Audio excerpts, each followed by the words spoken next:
gente vai ter, começando essa programação que a gente está chamando de Plataformas de Culturas Urbanas, vai ter o seminário Grafite em Debate, que é um seminário que o Casé já fez uma outra edição, né? E aí, junto dele, vão ter alguns convidados para falar sobre a experiência da Galeria da Providência aqui com a gente. Você vai passar o vídeo agora? Então a gente já vai começar com o vídeo da Galeria da Providência.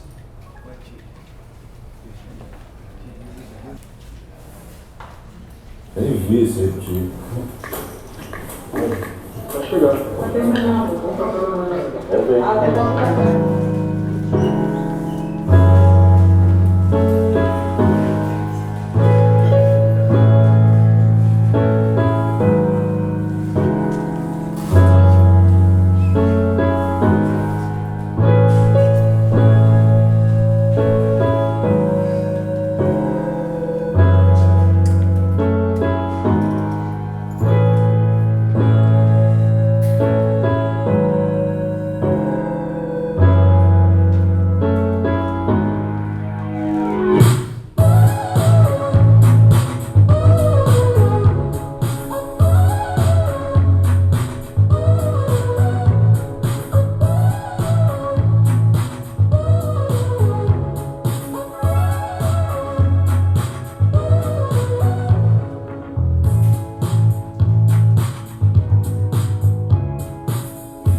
três, testando. Primeiro, boa tarde. Obrigado pela presença de todos e todas aqui presentes. Esse é um evento que se chama Grafite em Debate e é um desdobramento do projeto Galeria da Providência. Primeiro, agradecer o espaço, né? A Bruna, principalmente, está ali na porta, pela oportunidade de a gente estar dentro dos principais museus do estado do Rio de Janeiro, né? Falando sobre cultura de rua, falando sobre a comunidade, falando sobre as pessoas e falando sobre o diálogo, né? Que, acima de tudo, é o mais importante, né? Para todo mundo entender, o Grafite em Debate ele foi criado há 3 anos atrás por mim, Fernando, mais conhecido como Casé, no intuito de levar a arte de rua para um patamar acima, né? Aproximar o espectador, as pessoas que transitam pela cidade do Rio de Janeiro e por outros lugares e veem aquilo pronto e não conseguem entender o porquê daquilo existir, não conseguem entender o porquê daquele artista se dispor a ocupar um espaço na cidade. E num determinado momento da minha vida eu vi a necessidade de abrir esse diálogo e começar a ocupar espaços, né? Então, primeiro a gente nasceu no Centro Cultural de Justiça Federal, que também foi um passo muito importante. A gente estava na Casa da Justiça, né? Ali na Cinelândia, falando sobre o grafite, que é uma arte legal, né? Que é pichação também. A gente, inclusive, tem o nosso amigo aqui, Gustavo, que tem uma dissertação muito boa para falar. E está levando e elevando o grafite dentro dos museus, botar na cabeça das pessoas, fazer com que as pessoas reflitam e chegar ao ponto de estar aqui dentro de um museu é um passo muito importante para uma cultura vista como marginal, né? E hoje a gente está aqui debatendo sobre a Galeria da Providência, que foi um projeto que nasceu da necessidade do nosso amigo Hugo, que está aqui, produtor cultural, um dos maiores dançarinos aí que eu conheço. E tem um papel muito importante dentro da Providência, né? E quando ele veio até a mim, ele veio com essa necessidade de transformar um espaço dentro da comunidade e para elevar a autoestima dos moradores ali naquele cotidiano que estava um pouco caótico. E aí nasceu a Galeria da Providência. A gente convidou 10 artistas, a gente tem alguns artistas presentes aqui. E aí, daí em diante só cresceu e a gente está aqui no museu agora com a sala cheia, que é a maior felicidade da gente, e debatendo sobre essas questões com a presença de muita gente importante e principalmente da galera da escola aí que já nasce com grafite na veia, né? Eu vou chamar aqui para a mesa o nosso amigo Hugo, aqui presente, por favor.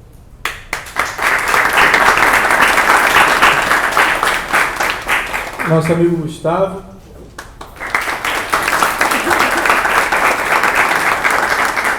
Nossa amiga Helena. Nosso amigo Carlos Bob. E vou pedir que cada um se apresente, por gentileza, e a gente dê início à brincadeira. Boa tarde, pessoal. Boa tarde. Boa tarde. Obrigado. Bom, me chamo Hugo. Acho que antes de eu ter a minha fala, acho que é importante dizer de onde eu venho, assim, né? Eu venho de alguns lugares. Bom, eu sou cria da Providência, meu pai é estivador, estudei aqui no Licínio, e aí dentro das minhas construções eu tenho a arte como meio de formação, então eu trabalho com danças urbanas, eu sou artista dançarino, fiz muita coisa com relação a danças urbanas, faço parte do sindicato da dança. A minha relação com a arte se dá muito através da dança. E, enfim, participo de toda essa transformação, a movimentação que vem acontecendo aqui na região portuária, sobretudo lá no Morro da Providência, onde eu trabalhei pelo programa Rima Social na ONU. Então, aqueles levantamentos de dados que serviram para municiar o PP Social, não sei se vocês lembram de todo esse processo de pacificação, que eles prometeram que iam acontecer um monte de coisa. Então, assim, um pouco da minha formação passou por isso também, levantando dados com a esperança de que esses dados servissem para alguma coisa para a minha favela, né, para o lugar onde eu moro. Hoje eu moro um pouco mais abaixo, mas eu tenho um convívio direto, porque os meus avós moram em cima, e enfim, eu tenho um amigo meu que é o Cosme, que faz um turismo. Não sei se vocês já ouviram falar do Rolê dos Favelados. Ele faz o Rolê dos Favelados e leva, enfim, pessoas da cidade para conhecerem o morro como parte da cidade, né? Não como um lugar exótico a ser conhecido. Mostrar a vida lá em cima. Então, já tendo viajado, tendo feito algumas coisas, incomodado com alguns projetos que eu tinha realizado em outras favelas, né? Eu pensei muito de que forma eu poderia ter uma atuação que fosse impactante lá no morro. Essas inquietações, elas também se deram a partir de dezembro, quando a Cíntia Santana, que é uma menina lá do morro, ela reuniu, né, alguns produtores e artistas locais com esse intuito também, de tentar promover alguma coisa que acontecesse dentro do morro, não fosse transformações que acontecesse ao redor do morro, né, na região portuária, né, tipo, a região portuária é o Morro da Providência também. Então, obviamente, a primeira coisa que veio na minha cabeça e a expertise que eu tinha é dança. Só que como é que se realiza um evento de dança, enfim, na ladeira, né, com uma situação que demanda grana, né, tem uma estrutura de som, e, enfim, de outras coisas que aquele lugar ali para mim não seria possível, né, e que gerasse de fato uma relação de impacto com a vizinhança, assim, sabe, direto com os meus vizinhos, com as pessoas que moram ali, sabe. Como eu falei, eu venho das danças urbanas, então quando eu penso em impacto social, eu lembro logo do movimento hip hop, né? E como as pessoas que faziam parte, as interações que eram feitas nos bairros ali movimentaram aquele lugar. Então a coisa não acontecia de cima para baixo, né? Acontecia de baixo para cima, com a união das pessoas que estavam naquele lugar ali, pensando de que forma a gente poderia trazer transformações. E aí lembrei que eu tinha através do hip hop, alguns amigos espalhados pela cidade, que esses amigos têm amigos. Convidei o Casé para poder pensar isso junto comigo, porque o projeto era grande, então a gente fez o mapeamento todo do espaço antes, a gente discutiu a possibilidade disso acontecer ou não, ele levantou as demandas que teriam, relacionadas a custos, relacionadas a tempo, relacionadas ao desejo e o interesse dos artistas, e aí a gente veio planejando isso tudo, né? Bom, a questão financeira basicamente veio por parte dos moradores. Assim, me informei como é que o projeto ia acontecer, eu escrevi todo o projeto de forma bem organizada, com a logo e tal, corri atrás das parcerias, a gente conseguiu, por exemplo, no dia ter um almoço para os artistas, no final ali vocês veem a colaboração da Helena, a gente teve a Helena, que daqui a pouco vocês vão ouvi-la falar, que é a personal cook lá do morro, que cozinhou para toda a equipe, enfim, para o pessoal da casa. Então a ideia todo o tempo assim, é ter o grafite como meio, né? Como produtor, pensar de que forma o grafite podia trazer esse impacto social, unir as pessoas e deixar uma marca ali que pudesse ser projetada, falar para o morro e para as pessoas da cidade que, enfim, a gente está ali, sabe? E aí as coisas foram acontecendo decorrente ao nosso planejamento, né? Dentro do projeto a gente tinha lá a parte do cronograma, além da parte do orçamento, e aos poucos a gente foi avançando em cima dessas etapas. No dia, aquele auê, né? Começa cedo, recebe os artistas. Ali a gente fez um roteiro bem breve, mas basicamente o projeto foi pensado dessa forma, assim, né?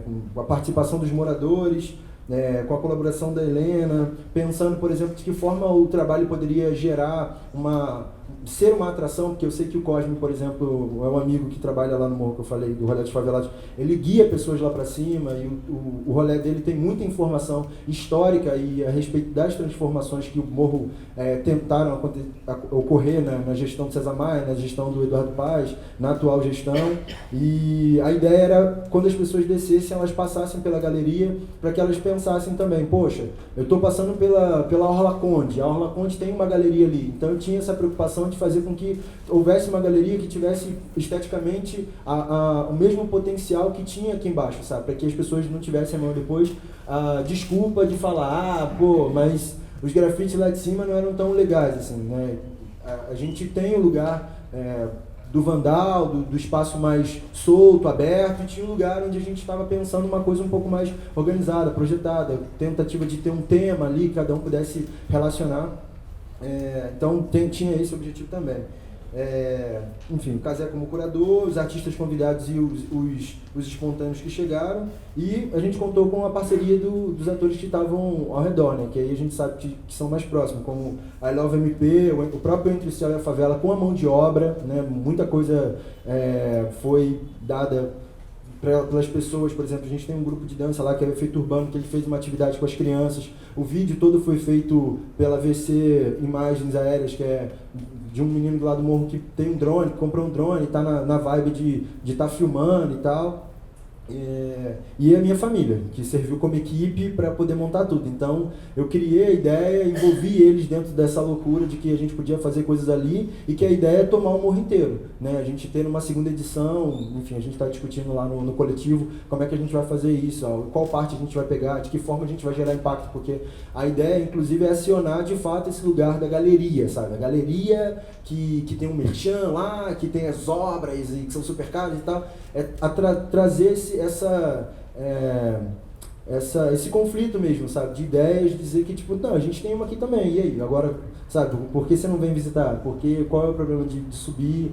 As obras são de artistas internacionalmente conhecidos. A gente teve uma repercussão, por exemplo, no The Guardian, saiu no Australian Post lá, num outro lugar, saiu um monte de lugar e tal, mas assim, as repercussões são ótimas, a desdobramento, como está acontecendo aqui, foi pensado, assim, é legal, mas o resultado disso tudo ainda continua sendo vidas, o resultado disso tudo continua sendo pessoas, o resultado disso tudo continua sendo os relatos que eu tive no pós, assim, sabe? Tipo, caraca, a rua ficou muito mais alegre, a gente promoveu uma relação entre os vizinhos. Bom, a Helena vai poder falar um pouco melhor sobre isso, mas foram os relatos que me motivaram, assim, sabe? No final, apesar da gente não ter ganho nada, ninguém ganhou nada, assim, eu fiz um relatório de impacto, né, financeiro, demonstrando para todos os moradores que o dinheiro que eles tinham me dado tinha sido gasto em tinta, na comida, enfim, nas coisas que a gente usou. A gente teve a parceria também do museu, o museu doou para a gente as tintas para poder fazer o fundo, os restos de tintas que eram utilizados no museu. Isso para a gente também foi muito importante, porque foi o que preparou o muro. Mas eu acho que, assim, basicamente era isso, assim, eu queria de alguma forma provocar, inclusive, também o lugar do favelado, né, que todo mundo acha que, enfim, quem mora na favela é aquele cara que tem um estereótipo de bandido, que fala problema e que discute, também, mas na favela, enfim, aqui, por exemplo, na Providência, a gente tem quase 6.000 pessoas, e a maioria dessas 6.000 pessoas são retirantes do Nordeste, trabalhadores que ganham a sua vida de forma digna, acordam cedo e muitas das vezes são desrespeitados, né? Continuamente desrespeitados no seu ir e vir, na forma como é tratado pelo Estado, né? Vi de toda a transformação que a gente vem passando, a gente não teve lá em cima, enfim, mais creches, mais escolas para o bairro, saneamento básico, enfim, espaços de lazeres lá em cima, que, enfim, é muito difícil você descer para ter lazer, né? Foi tirada a quadra que a gente tinha no meio da praça, Américo Brum, para colocar um teleférico que não funciona, e com um discurso de que, não, tem tiroteio, mas até uma fala da Alessandra lá do Morro que ela diz, a linha vermelha tem tiroteio todo dia e as pessoas não param de ir para o Galeão. Então, na verdade, é quem passa ali que é o que interessa. E aí, para a gente é importante estar trazendo essas tensões, algumas delas que a gente provoca através do Galeria, porque na real é isso, assim, é dizer que, mano, a gente está vivo, tá ligado? A gente quer respeito, a gente está produzindo, a gente produz coisas sem grana, então, assim, tomar vergonha na cara, né, gestores públicos da cidade do Rio de Janeiro, porque dá para fazer, a desculpa não é só a ausência de grana, assim, é querer também, porque a gente sabe que eles têm as redes, e se eles têm as redes, a gente pode construir, porque se eu, um pobre favelado, conseguiu mobilizar um grupo de pessoas com um propósito, imagina quem está no poder.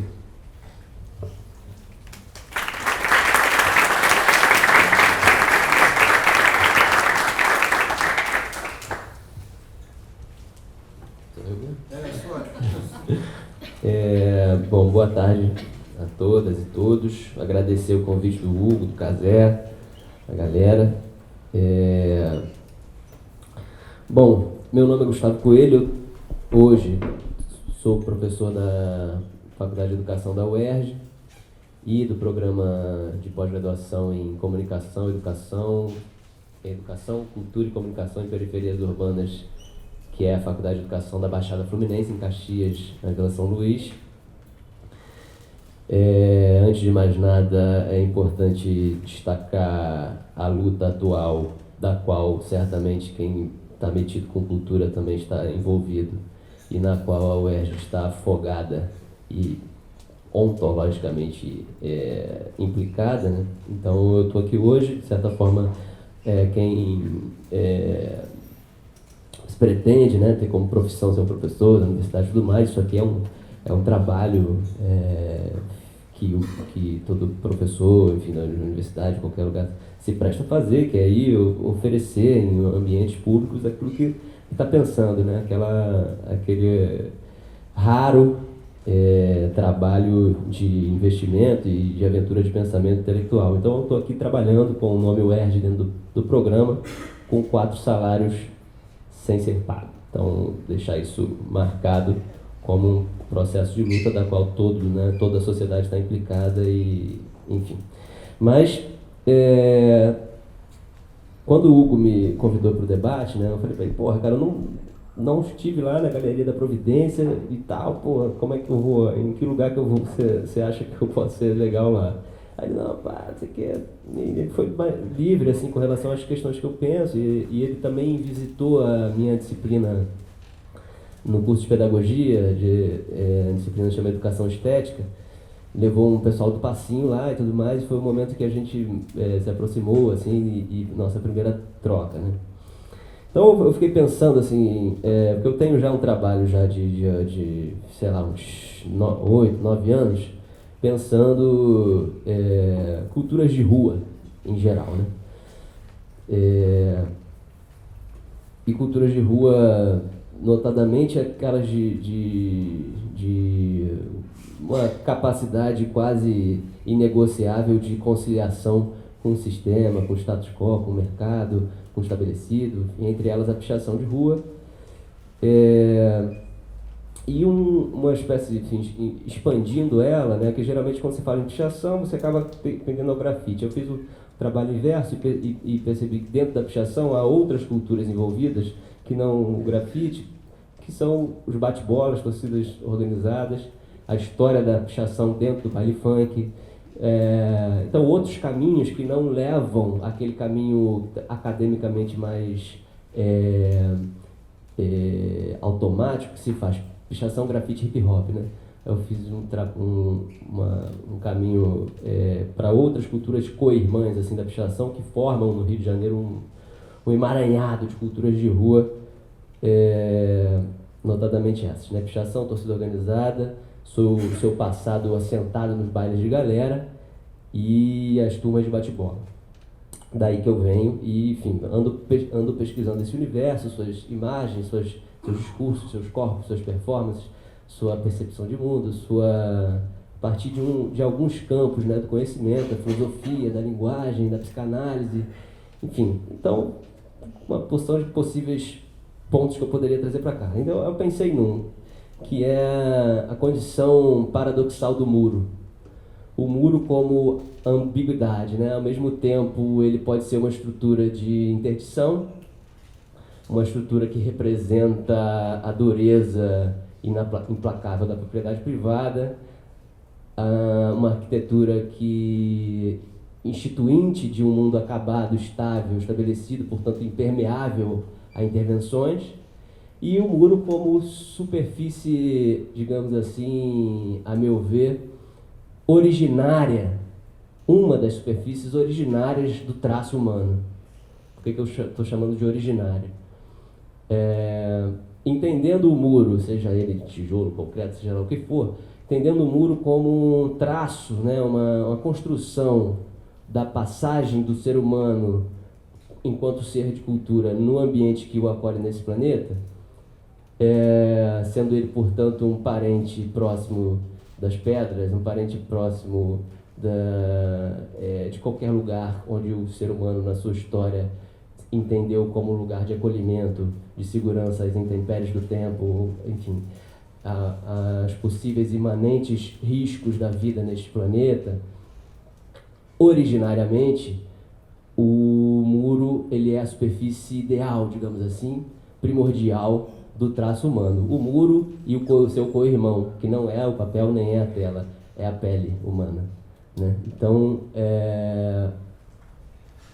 partindo desse pressuposto, assim, né, de uma condição, eu diria, assim, eu brinco, né, que antes antes da existência do muro branco interditado à intervenção, muito antes, muito mais velho do que o muro branco interditado à intervenção, é o picho. Eita, alguma coisa aconteceu. Tá, tudo bem.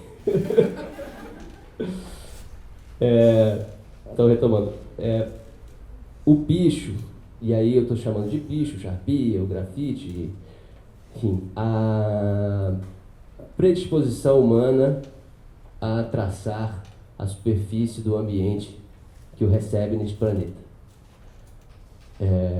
sendo o picho uma delas. Como instituição humana, né, técnica da psique humana, muito mais antiga do que a preservação.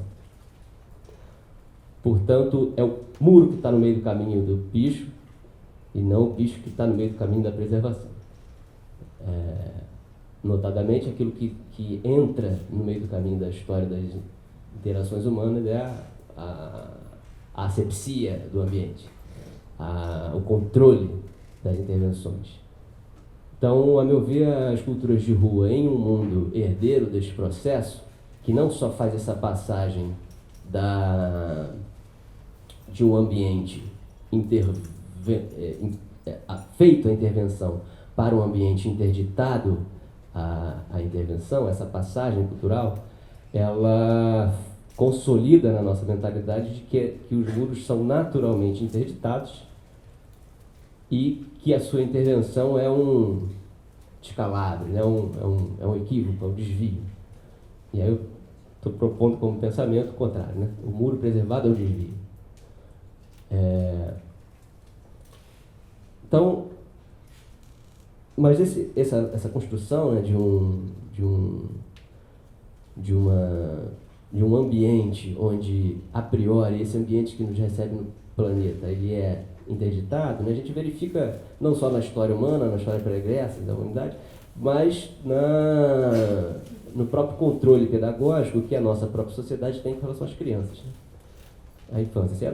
Enfim, quem tem filho, quem trabalha com criança, eu trabalho no curso de pedagogia, onde a maioria dos estudantes trabalham com crianças e tudo mais, é notável a frustração que é você passar do muro para o papel. Como essa passagem é um processo civilizatório de chegar ao mundo adulto, né?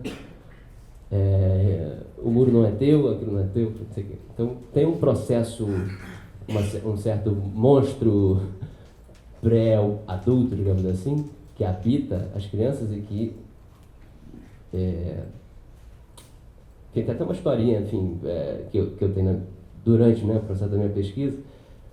Nem estava pesquisando naquele dia, mas eu estava, naquela época eu estava pesquisando, e aí eu estava numa praça bastante pichada, a praça que nem existe mais, virou hotel, estava bastante pichada, e aí tinha uma criança de 5 anos com a mãe passando por ali, eu estava passando do lado e fofoqueiro ouvia o papo das duas, né? Aí a criança falou assim para a mãe: poxa, mãe, tinha que limpar essa praça, né?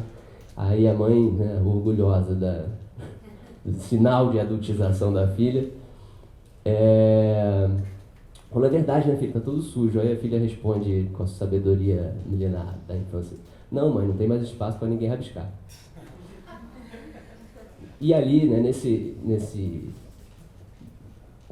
por sorte do acaso cosmológico, passando, eu vi isso. Pode ser que eu não tenha nem ouvido, estou inventando aqui agora também. Mas é uma história bonita, interessante. A limpeza que instaura o regime da limpeza e a limpeza que abre caminho para que continuar a vida, né? Então,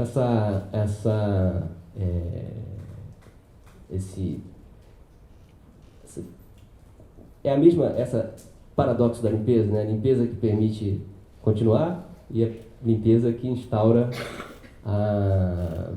o regime da limpeza com uma vontade de eternidade, né? Que é toda a vontade fascista, né? A vontade de regime, a vontade de estabelecimento de uma ordem que, por mais que se inconscientemente se saiba que toda ordem ela encontra no próprio mundo que vai operá-la a sua impossibilidade de plena aplicação, ainda assim, esse temor da impossibilidade de aplicação é que retroalimenta a vontade de guerrear pela eternidade, que é impossível.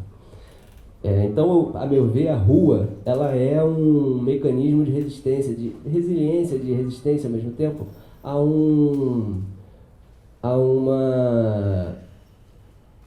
uma sociedade que deseja, ou que é herdeira, digamos assim, de um processo de uma concepção burguesa e cientificista da existência, que a existência está tão melhor mobilizada quanto mais ela estiver refém do seu utilitarismo, né? Da sua produtividade. E aí é o processo de escravização, que que a meu ver está como, digamos assim, cama de ideia que sustenta uma percepção de cidade interditada. Então, a priori, a cidade é interditada. A priori, a cidade ela precisa ser um fluxo contínuo de pessoas mobilizadas por uma função, né? Então, você sai de casa, vai trabalhar, volta de casa do trabalho, e no meio do caminho, se você tiver, né, todo mundo que já foi parado pela polícia sabe que uma das perguntas é de onde você veio e para onde você vai, né? Então tem o uso da rua, o uso do ambiente no qual a gente é recebido nesse planeta, que eu gosto dessa imagem, né? Como simples mapa, digamos assim, simples campo de instrumentação da existência. Então, o problema da cidade vai ser o problema do transporte urbano, que é um problema, evidentemente. Mas é um problema de fazer as pessoas chegarem nas suas funções. E, a meu ver, a rua ela é tão amada pela cultura jovem e tão imanentemente potente em nos oferecer uma sensação indescritível.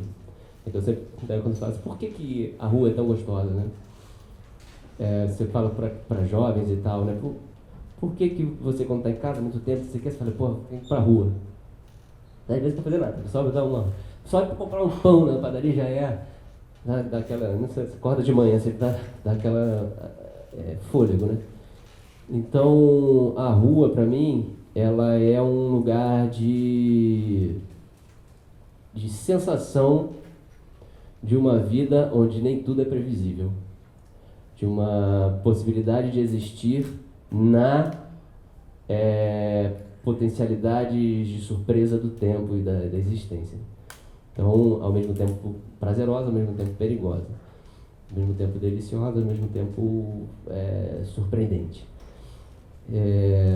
E aí, para finalizar a minha provocação, digamos assim, essa relação entre galeria e rua, né? E rua, quando a rua vira galeria, é mais a rua que vira galeria ou é mais a galeria que vira rua? Ou seja, qual espírito, se a gente pensar dois espíritos, o espírito de galeria e o espírito de rua, qual se curva para qual nesse casamento? Enfim, não sei se o nome galeria é um nome legal, mas eu gosto do nome rua, pela rua. Mas, assim, para a gente pensar um pouco, por que eu estou encasquetado com um casamento que está na cabeça aí dos gestores atuais das cidades, desses novos gestores, notadamente, para o nosso caso, Crivella e Dória, que é uma certa aparente aparente concepção de cidade, uma aparente aproximação entre uma cidade cinza ou uma cidade muralista. São as duas opções que estão na cabeça dos camaradas. Ou uma cidade... Aí o cara tenta a cidade cinza, aí caraca, fiz merda, tá. Então tu faz a cidade muralista. Então qual é a proximidade, o que há de próximo e de parecido entre uma cidade muralista e uma cidade cinza? Uma provocação, uma pergunta sempre pra gente pensar. E aí o Crivella aqui no Rio de Janeiro lançou agora há pouco, com uma menina que eu nunca tinha ouvido falar, Rio Big Walls. Big Walls.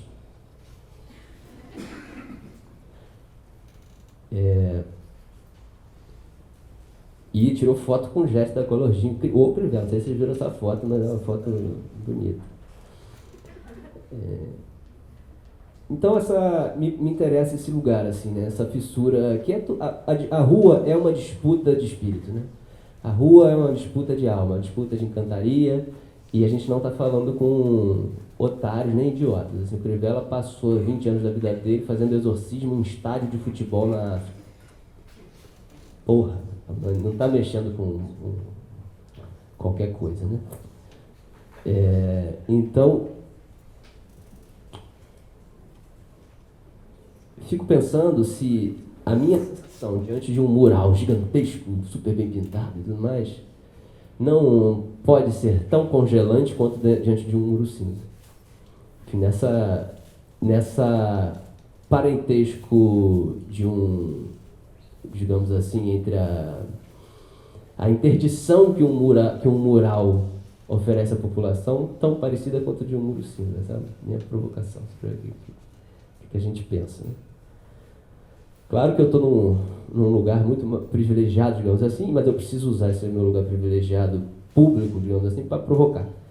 Que é o fato de eu não ser grafiteiro, não precisar editar, embora esteja com salário atrasado, o que nos coloca numa condição de precariedade incomum.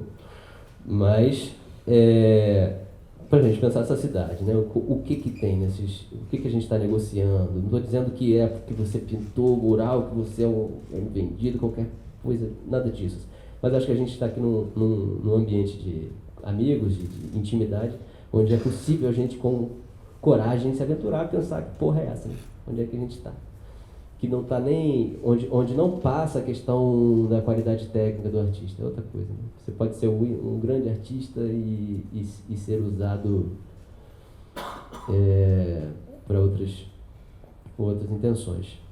E aí essa grande eloquência vem, a meu ver, essa grande eloquência da hipertrofia do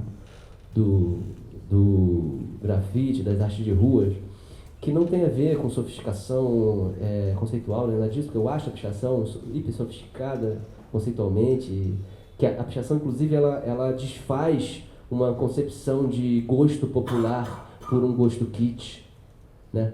Que é, o popular gosta de paisagem e rosto, e o pichador é um grande artista abstrato. Aí você fica assim, caraca, porra é. E aí o grafite caminhando cada vez mais para o rosto, novamente, né? Essa relação entre letra misteriosa, rosto claramente, facilmente, quase automaticamente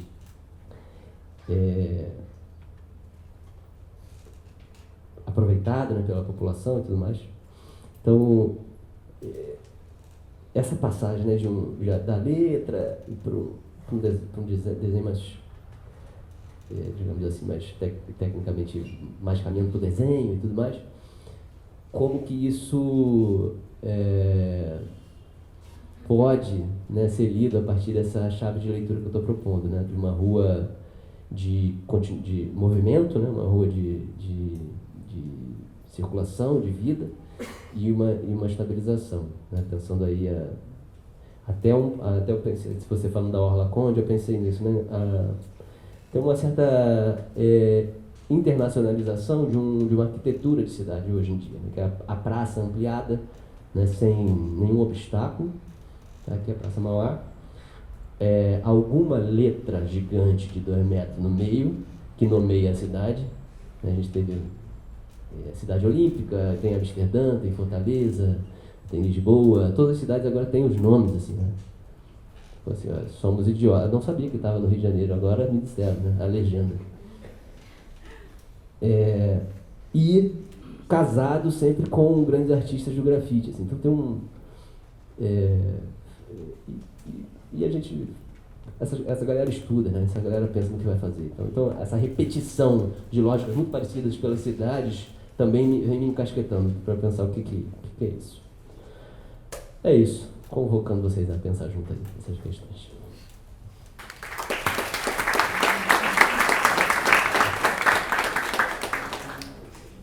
Bem, boa tarde a todos. Eu sou Helena Ferraz, moradora da Previdência. E, em primeiro lugar, eu queria agradecer ao museu pelo espaço da gente poder trazer o olhar e a fala e a voz, né, do morador, que na realidade somos nós que vivenciamos tudo isso que o Hugo falou e que vocês veem nos jornais, e que vocês escutam no rádio, e às vezes aparece só como uma simples notícia que você olha naquele momento, fica consternado e desliga o rádio ou fecha o jornal e volta para a sua vida. Então é muito importante para a gente poder trazer esse olhar e essa fala de quem convive com isso no dia a dia, de quem tem isso como parte atuante da sua vida, para que as coisas sejam colocadas de uma forma mais próxima e mais humana do que ela é feita na mídia. Assim, eu quero agradecer ao Hugo essa oportunidade, porque é muito importante para mim. Eu fiz parte desse projeto de uma forma, da forma que eu sei fazer. Eu sou personal cooking, então a minha profissão está ligada à gastronomia, e eu fui lá fazer com que esses meninos comessem decentemente para terem força, porque eles tinham que fazer durante o dia inteiro. Então, assim, eu sou mulher, tenho 50 anos, tenho 3 filhos e sou moradora da favela. Aquilo que o asfalto chama de favelado. Aquela que todo mundo espera que seja mulher de bandido, ou que esteja lavando roupa, ou que esteja fazendo faxina, e eu estou pilotando uma cozinha com muito orgulho, uniformizada, ostentando um título de personal cooking.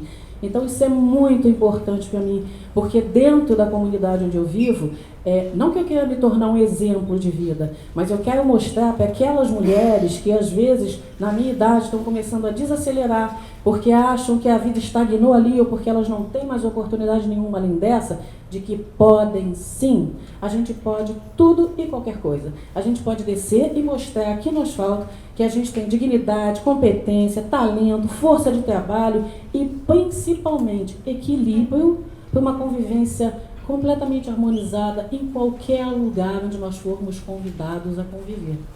Isso é muito importante. Falta esse respeito, falta esse olhar de respeito para a comunidade inteira. E nós, mulheres, que aqui somos, eu acho que em maioria, sabemos bem disso. Se as do asfalto já não são muito respeitadas, que dirás da favela? Nós somos tratadas com termos que a gente já está acostumado a ouvir, de barraqueiras e até mesmo às vezes, vamos abrir mesmo, prostitutas. Porque as pessoas nos olham simplesmente com esse olhar de onde você vem.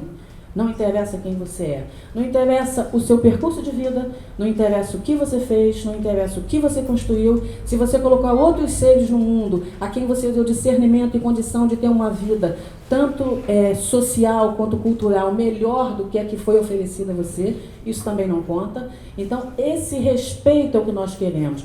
Eu agradeço demais ao museu, ferramenta cultural, como a gente precisa disso. Opa, mas espera aí, a gente precisa de saneamento básico, a gente precisa de estado presente, a gente precisa de escola, a gente precisa de creche, para que as nossas mães possam sair de manhã e deixar os seus filhos com a tranquilidade de saber que quando eles voltarem, eles podem até ter sido vítima de uma bala perdida, mas eles não estavam na escola do tráfico, ou eles não estavam pela rua perambulando sem ter um lugar para ficar.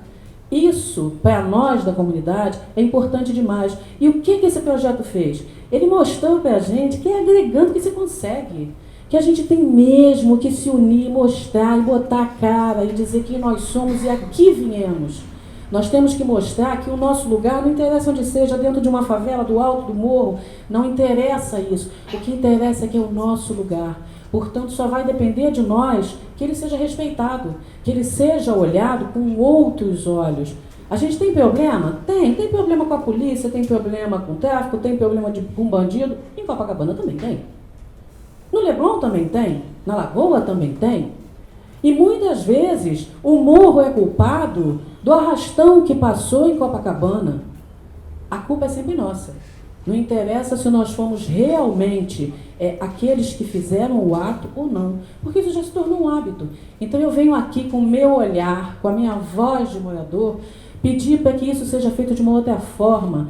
A gente quer os olhares de todos vocês, claro, não porque nós somos manchete de jornal todos os dias, não porque a gente tem um índice grande de homicídio e de bala perdida e de tráfico de droga. A gente quer o olhar de vocês em quem nós realmente somos e naquilo que nós temos a capacidade de fazer. Eu tenho muito orgulho, gente. Quando eu chego numa cozinha, eu tenho uma equipe formada, eu tenho sous-chefe, eu tenho serviço, eu tenho uma equipe formada. E eu tenho muito orgulho quando eu envergo o meu uniforme, quando eu estou aparamentada e alguém me pergunta: onde você mora? Eu moro no Morro da Providência. Eu não sou cria de lá, mas eu criei os meus filhos lá. E eu tenho muito orgulho de ostentar esse título, não porque, nossa, eu vou virar a queridinha porque eu trago uma história de um lugar difícil e eu quero ser a coitadinha. Não, porque eu quero mostrar que de dentro de um lugar onde eu venho, tem gente boa sim, tem talento sim, tem gente que pode sim, e tem gente que está fazendo de tudo, como eu estou fazendo, para tentar mostrar isso no asfalto. A gente não quer o emprego de ninguém, a gente não quer o lugar de ninguém, a gente quer o nosso lugar, conquistado com o nosso estudo, com todas as dificuldades, com o nosso trabalho, com o nosso respeito, com a nossa dignidade, por todos aqueles que são profissionais, seja em que área seja, como nós, mas que talvez tiveram que galgar de um degrauzinho mais acima, ou que não tiveram que fazer tanto esforço para ser reconhecido dentro da profissão, ou que também tiveram que fazer tanto esforço para ser reconhecido dentro da profissão. A gente só quer ser igual. O lugar onde a gente mora, o lugar onde a gente habita, na realidade não diz quem você é. Se fosse assim, a gente não teria tanta gente boa no governo, né? A maioria não saiu da favela. Então a gente tem que parar para pensar que nós somos a essência do que trazemos, nós somos o que nós queremos ser, o que realmente serve como meta de vida, o conhecimento que a gente quer guardar e passar para aqueles que a gente está trazendo agora. Eu tenho 3 filhos e tudo que eu quero para eles, antes de qualquer coisa, é que eles estejam empenhados em deixar, como eu tenho feito, um lugar melhor para o legado deles aqui. Eu só não quero que eles digam, eu quero um engenheiro, Não, eu quero 3 filhos felizes, eu quero 3 cidadãos saudáveis, com a cabeça boa, que quando pensarem para frente, eles sempre pensem, o que eu estou fazendo aqui? Qual é o meu papel real na vida que eu tenho? O que eu posso fazer para o dia que eu tiver que ir embora, eu poder ter certeza de que o meu legado valeu a pena? De que tudo aquilo que foi feito por mim desde lá de trás, quando a minha mãe ia cozinhar fora, ou quando eu passava horas na escola, ou quando eu me jogava no chão da sala com medo da bala perdida, porque a gente viveu essa realidade há muito pouco tempo. Quando eu tinha que me esconder com medo de que a violência alheia pudesse criar algum tipo de conflito dentro da minha casa sem eu ter nada com isso. E eu quero que eles pensem assim, o que eu posso fazer daqui em diante, com tudo que me foi dado, com tudo que eu aprendi, com a dignidade que foi incrustada dentro de mim por quem eu sou, para transformar, que eles estejam na favela ou não, o lugar onde eu vivo num lugar melhor. Para se fazerem de exemplo, para que outras pessoas que tenham vindo do mesmo lugar que eles e que tenham passado por toda essa transformação que a vida da gente possam dizer, caramba, se eles podem, eu também posso. Vocês de uniforme, gente, vocês é aquilo que a gente acredita. É nesse lugar que a gente investe, não só pelo conhecimento, mas pelo convívio social, pelo respeito ao próximo, pelo exercício da dignidade, porque isso também a gente faz na escola. Não adianta a gente ir lá sentar e aprender tudo que é dito, quando a parte mais importante, que é a socialização, é a respeitar o outro, respeitar a diversidade do outro, o espaço do outro, respeitar muitas vezes porque o outro é tão diferente da gente, né? Nossa, e ele às vezes não está com uma roupa legal, ou ele não tem um pensamento igual ao nosso, ou ele é negro, ou ele é gordo, ou ele é favelado, e a gente acaba tratando ele como se ele não merecesse estar ali. E eu acho que todos nós merecemos. Então eu agradeço muito ao Hugo, agradeço muito ao Mar, Eu poder, no dia de hoje, favelada, 50 anos, mulher, mãe de 3 filhos, poder estar aqui, e viúva, poder estar aqui trazendo a minha voz e fazer com que ela tenha, nem que seja um pouquinho mais de peso, nem que seja no dia de hoje, que vocês olhem para a gente através de mim e possam ter uma visão diferente de quem realmente nós somos.